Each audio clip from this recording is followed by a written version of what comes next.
Hi everyone, I am Suman Har from Zenderab and I will be presenting Stop the Flood. Before we begin, let me introduce ourselves. I'm Suman Har, leader of the threat analysis team. Kyung Kim is a CEO and founder of Zenderab. Today's presentation will cover the current states of threat intelligence data sharing and case analysis, effort to solve problems that arise in this process, and our recommendation for the direction CTA should take based on this finding. We provide our client with 100,000 to 500,000 malicious IPs daily, collected from various sources. Over these, actual valid detections were approximately 0.00022%, which resulted in numerous false positives, causing significant fatigue among security personnel and making proper processing impossible.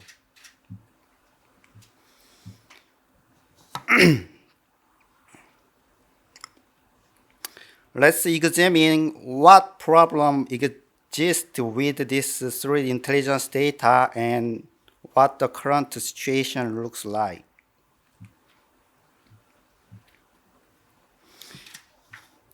61% of survey participants said their teams are overwhelmed by the enormous amount of data feed. 59% answered that it's difficult to verify the validity and relevance of threat. In other words, too many feeds are providing low information, but cybersecurity professional cannot effectively interpret and respond to it. Before we start, let's look at what intelligence means. Intelligence can be classified into tactical, operational, and strategic threat intelligence. Tactical threat intelligence is a higher tactical in nature and focus on immediate threat. It mainly deal with indicators of compromise like malicious IP, URL, file hashes, and domain. Operational threat intelligence focus on the actor behind the attack, mainly dealing with TTP. Strategic threat intelligence provide information based on global events, geopolitical situations, and organizational risk. Executives use this information to understand cyber threat impacts on their companies and make investment aligned with their strategic priorities. In this presentation, we focus IOCs, which are tactical threat intelligence. Looking at the IOC section through the pyramid of pain, it appears as follows. IOC information is easy to obtain and can be collected through OSINT. It has characteristics of high usage despite information value being largely one-time.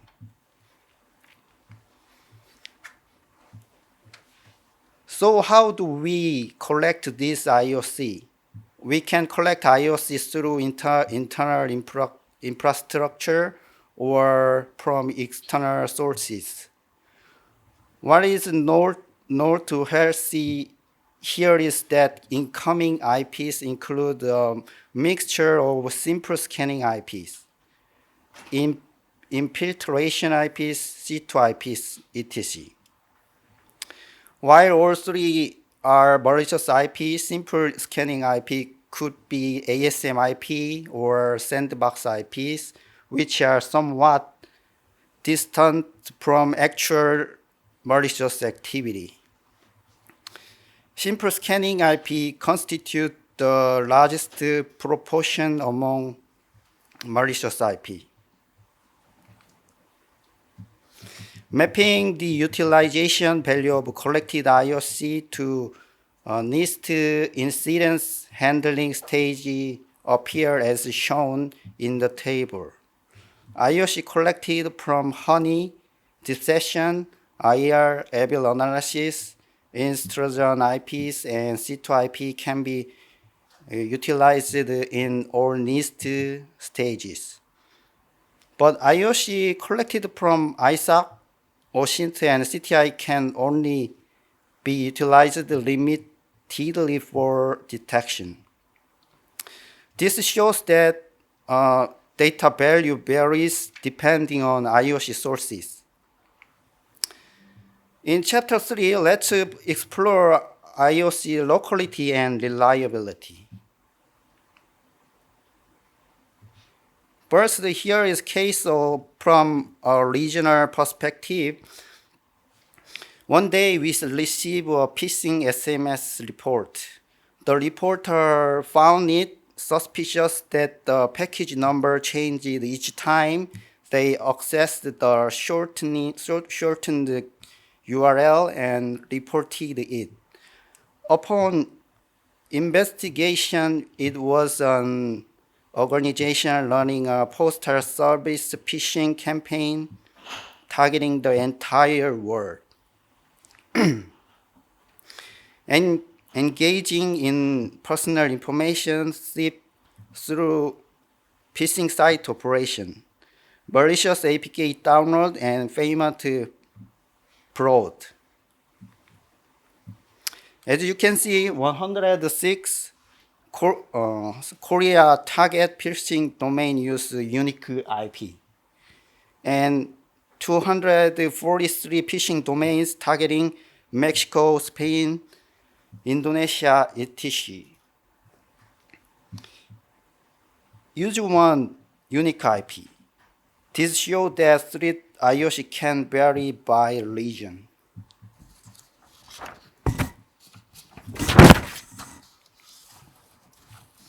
Here is a second case from regional perspective. Korea is divided national where threat from North Korean attack group always exist. Multiple North Korea attack group exist, and they often send sophisticated spear phishing email targeting government official and defense-related professor. Next is a case related to IOC reliability. CTAS is Korea Internet and Security Agency threat intelligence service.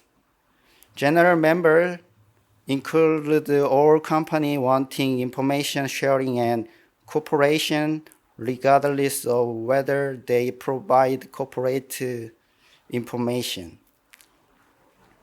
Sharing member must share threat information like attack IPs collected through their detection system, and CTAS provide these members with reliable additional information and in-depth correlation analysis to enhance collaborative joint response. One day, a team member told me CTAS data seems strange. So I examined it, and focused malicious IP appeared to be randomly generated. This is an email I sent to Kisa inquiring about it. There were quite many such events, and when I investigated the IPs, most were normal IPs. So I reported it.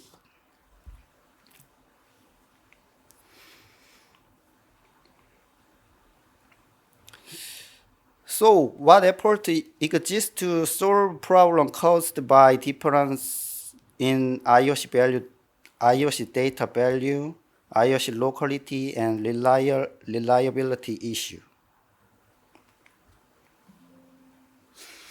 MISP has recognized this problem for a long time and introduced various systems for use.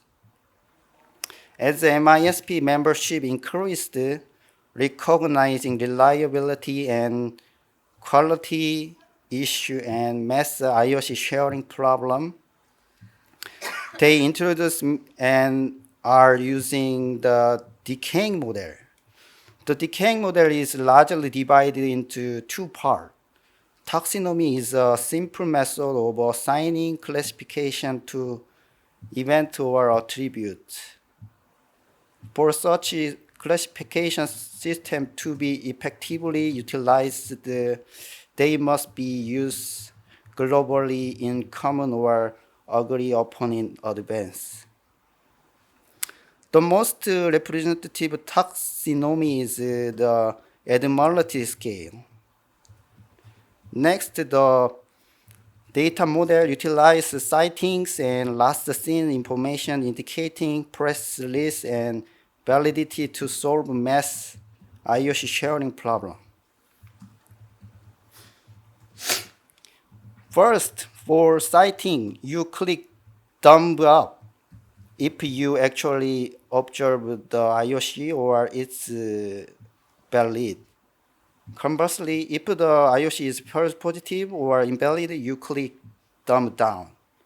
Also, tags include Admiralty scale classification tags to indicate reliability of sources and IOC information.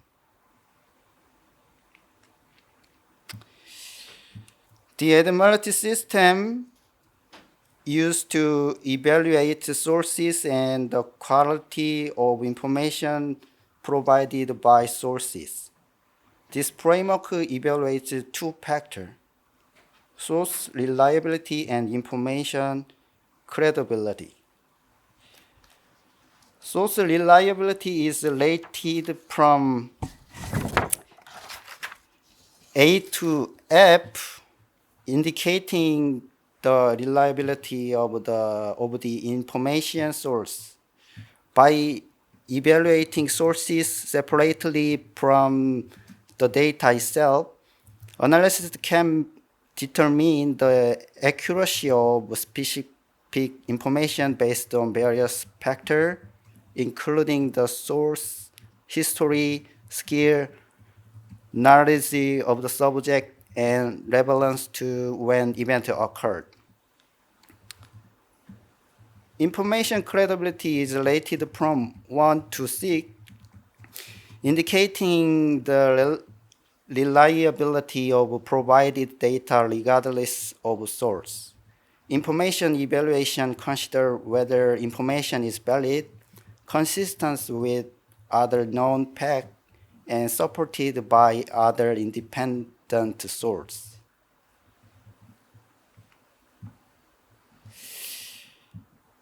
Each IOC has its own lifespan. Drawing this graph appear as follows. Among these, I think the customer graph is closest to actual IOC decay graph. MISP utilizes IOC characteristic by using base score and decay functions to calculate score. For example, base score are set for each IOC and decay function calculates final score through lifetime and decay speed.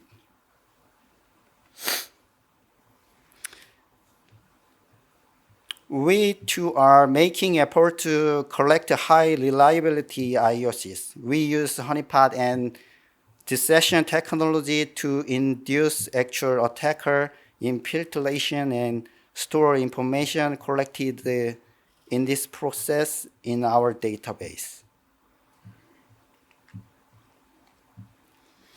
Information collected this way generated evidence and is managed by classifying risk level. As you can see, we can confirm account information actually entered by attackers for infiltration. Commander entered through shell, etc. we assign risk level high to such information with clear evidence. We have examined IOC data characteristic and classification cases so far. While it would be efficient to use globally common classification standard, in reality, assigning classification and reliability to each piece of IOC data is very difficult work. Now let's look at CTA's current status and development direction.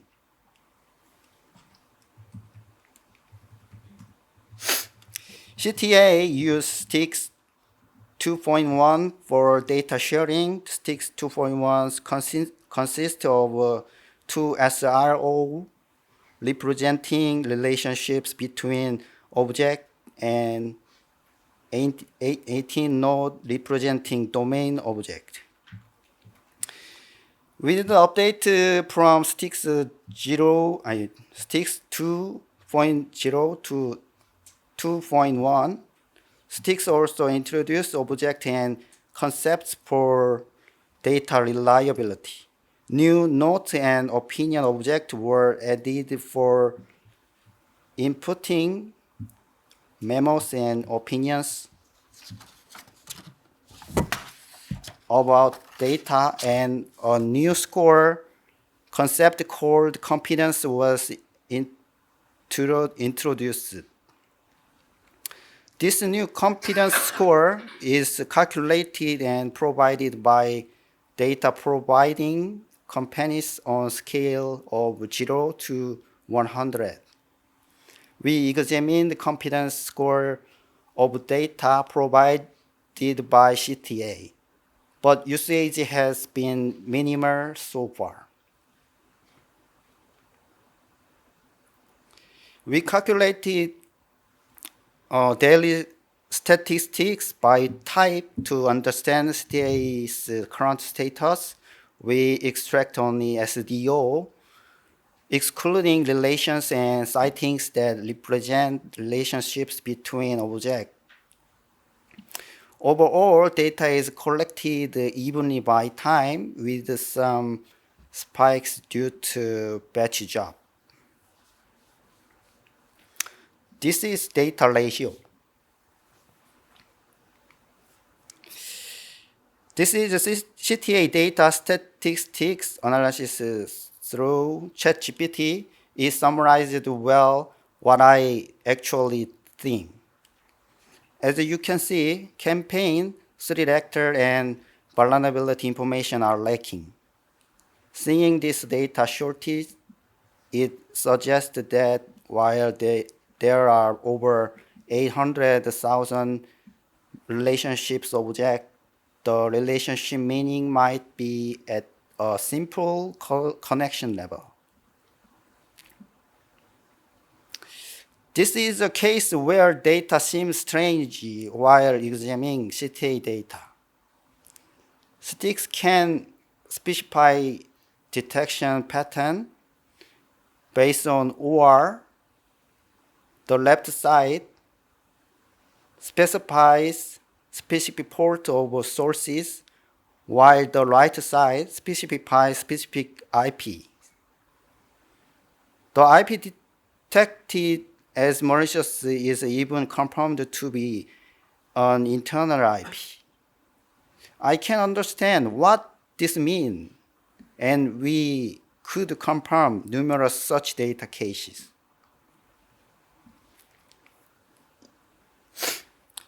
We have examined IOC data characteristics, classification case, and CTA's current status so far.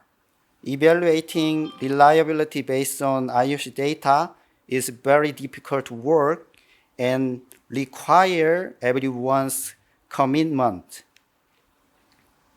We propose an evaluation model based on provider rather than IOC data-based reliability. Provider trust score range from 0 to 1,000 points and are evaluated by various factors. Provider card include registration date, data volume, and update frequency, and you can check review content. Initial CTA members start from app level with 0 points. Users who use data can periodically evaluate provider data. Provider can identify and improve the weakness of their data based on the review and user evaluations.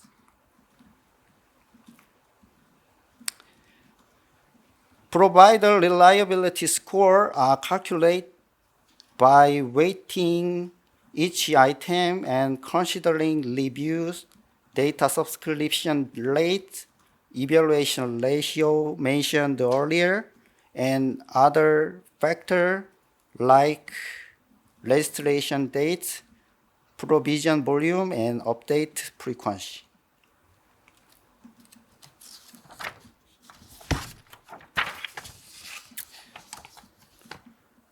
Provider trust level calculated this way can be used as follows. For IP, it shows detect provider count, and user can check provider trust level in detect count. If the count is 1 and only app level detected it, users won't trust that data.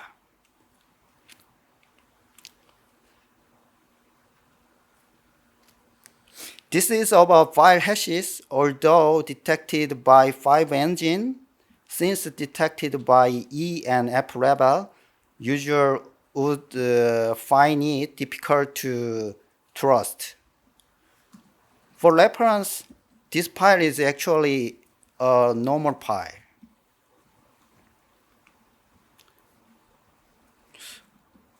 While IOC data reliability is important, we think the provider operating it are equally important. The 0.00022% detection rate we initially mentioned was based on 100,000 to 500,000 items. Internally, by collecting reliability for collection sources and evidence for IOC data mentioned earlier, we will reduce actual valid data to 6,000 and 12,000 items. Calculating this as a detection rate gives us 0.00074%, about 34 times higher than before. This figure is more valuable because it doesn't involve false positive.